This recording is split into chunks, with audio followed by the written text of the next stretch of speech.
Do you have a Roadtrek 190, 170, or 200 and you're not getting water to your tap even though you filled your tank? Well, chances are it's probably your filter on your tank, and it's located right there.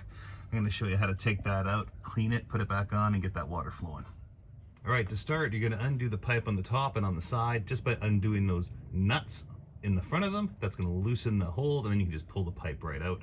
You're then going to rotate counterclockwise the entire filter and the pipe segment that's left on it, and that's going to take it right out of that tank. All right, so here is my filter off my tank on my Roadtrek 190 Popular 2001. And I think this is what was obstructing the water flow. I'm just going to open it up here and see what's inside. And there it is. Oh my goodness. That's the filter. It's just so covered in gook you can't even see it. I'm going to rinse it out a bit here.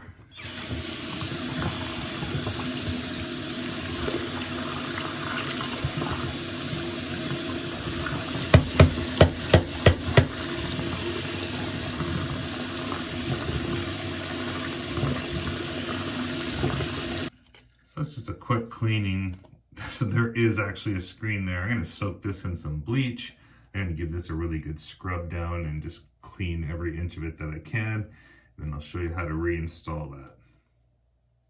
So after soaking the filter in some bleach for 20 minutes, I gave it a good scrubbing with this brush, as well as the housing inside and out, the connectors, and the cap. Make sure they're all nice and clean. Some bleach and scrubbing. All right, we're gonna put this guy back together and get it back into the van. It's got to go in there. And before I reinstall the filter, I'm gonna run to the store and get some new Teflon tape, put it on all the connectors, and then we'll get this thing put back in. And ready to go. So I decided to leave the hose on the intake valve and just left the water cranked while I had the filter off to give it a bit of a flush out. And geez Louise, what it flushed out. Look at all of this. Now, I've never used the system on this van. I bought it last year. I just installed the solar system and I thought, hey, might as well test out the water system, and it wasn't working. Figured it was that filter.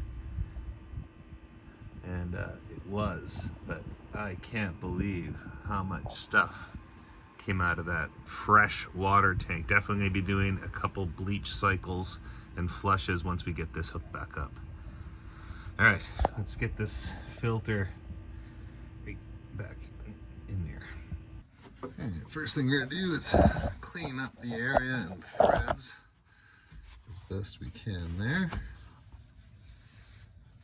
We're going to take our filter, line her back up, and carefully thread it in.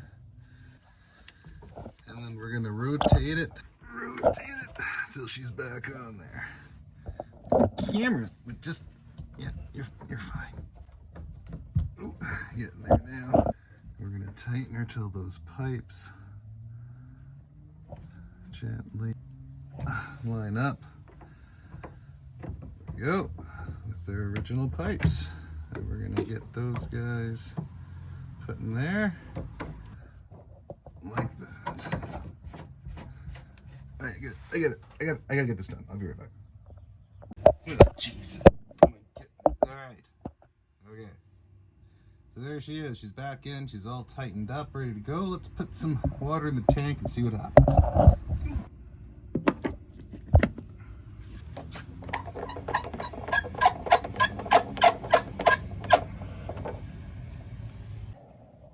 All right, we're gonna turn the pump on and see what kind of madness comes out of this sink, if anything. Here we go. Up on. Oh, we got a little something coming through.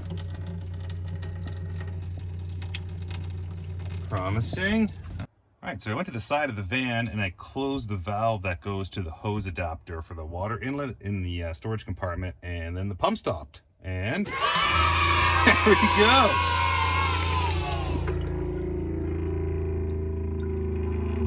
Amazing. Right through the toilet. There we go. good flow. Some stuff in there. She ain't flushing though. That's fine. Okay, with just a little nudge from the toilet brush. Oh, she's working and flowing. That's awesome. This is I'm so happy this is all working. Now, I know what you're thinking. You're thinking, hey, well, Koch, that's great. You cleaned your tank and now you can get water through that thing, but are you really going to trust that water that's in that tank? No, I'm not. And that is why I'll be removing this microwave and installing this drinking water system. It's gravity fed, non-pressurized. You just fill up the top. It's got carbon filters, filter out the bottom. Takes out all kinds of bad things like bacteria, chlorine, sediment, all the fun things. So we're going to be installing that right there on the next video. Thanks for watching this one, guys. I hope it helped you out. I hope it got your water flowing in your Roadtrek. If it was helpful, please leave a like. And if it was really helpful, would love if you subscribed. Thanks so much for watching. We'll see you in the next one.